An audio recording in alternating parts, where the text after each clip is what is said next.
Ubisoft has revealed some high-level plans for how they are going to fix Ghost Recon Breakpoint. This is from Brandon Durer over at DualShockers. I apologize. I'm probably totally fucking this name up.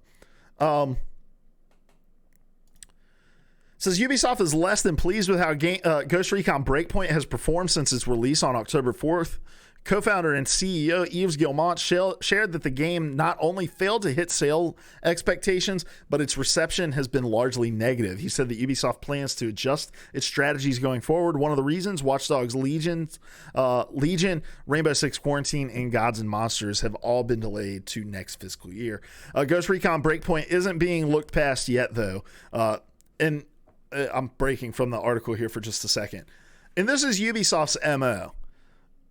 Ubisoft rarely will just abandon a product recently. Like, even if they release it and it's broken and it's not really working, and they stick with it to try to make it the best game that it can be. And so none of this should come as a shock. But I will also caveat the rest of this by saying I have not yet played Ghost Recon Breakpoint because of the negative news that has come out because of it. So I can't speak directly to these specific changes, but I do want to just kind of highlight some of the high level things. Obviously, they're going to start working on some bugs and just general stability stuff because those issues have been pretty big throughout the game. There's a title update 1.0.3 that hopes to clean up these issues come mid-November, and this is listed in the article by fixing drones, night vision goggles, and the mission completion notification pop-up. But then they highlight some of the post-launch content, and back to the article. It says the first of which will be a raid releasing in December called Project Titan. A Terminator Live event will follow sometime after. Next up is a fix coming to Ghost Recon Breakpoint's in-game economy. The post doesn't offer any kind of any details as to what this fix will look like and when it's coming, but I imagine it might change the fact that there are two in-game currencies that can confusingly be used in tandem for the game's ridiculous amount of microtransactions. I want to stop there for just a second to talk about this. I think one of the hardest things to come back from is poor messaging and poor execution on your microtransactions. People are so sensitive to it, and rightfully so. They're so sensitive to the way that microtransactions are handled within games that if out of the gate you're demonstrating that the game is being solely kind of crafted around the way that people can spend real world money in that game, that's not a taste that you're going to be able to get out of people's mouths really quickly. And I don't think that that's a problem other Ubisoft games have had upon their release. You know, when you think about a game like For Honor, when you think about a game like Rainbow Six Siege, even when you think about games like the last couple of Assassin's Creeds have released in really solid states, but those other two examples I listed, the main complaint about those games was not, oh, the in-game economy is terrible. The main complaint about those games were something about the game itself that could go back and be fixed. But I think it takes it's a much harder uphill climb when you're having to fight negative reception to your in-game economy and approach to microtransactions.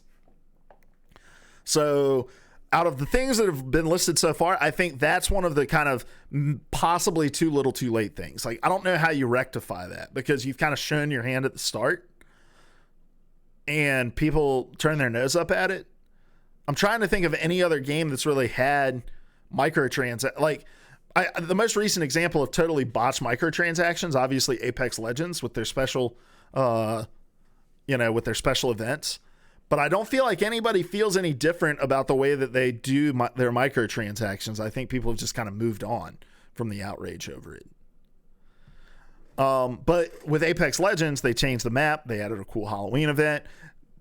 A lot of people have been like, let's let bygones be bygones and let's go play this free-to-play game, and it's fun. Going back to the article, says there are also plans to bring AI teammates back into the fold. No timeline on when that's expected to happen. The last goalpost outlined for Ghost Recon Breakpoint is to somehow make it more tailorable. This part is especially light on details. All we know is that Ubisoft is working on a, quote, more radical and immersive version of Ghost Recon Breakpoint, end quote. And then the author notes, I personally don't know what that means, but we'll have details for you if and when they're released. That's a weird kind of like nothing burger of a statement, I think. You know, like, oh, we want to make it more tailorable. It's going to be radical and immersive. But I'm sure that those are things that they thought Ghost Recon Breakpoint was when it came out.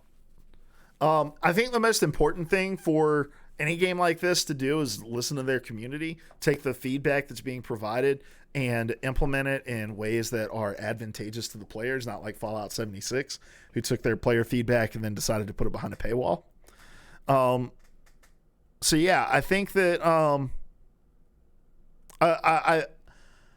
I want to wait and see with Ghost Recon. I'm interested in how they approach fixing this, because of the starting point they're coming from, being pretty surrounded by controversy around their microtransactions. And I know there are other things within the game that have caused the community to complain. But the microtransaction thing is a big deal, and it's been a big deal since the game was announced. So we'll see. But yeah, really light on details. It's really a 30,000-foot view of what they're hoping to do. But an odd statement, probably to hear 3 years ago, but I'm going to say it here. I trust Ubisoft to do their best to make things right, to stick with their game and to see it through, because they've done it so much this generation, you know.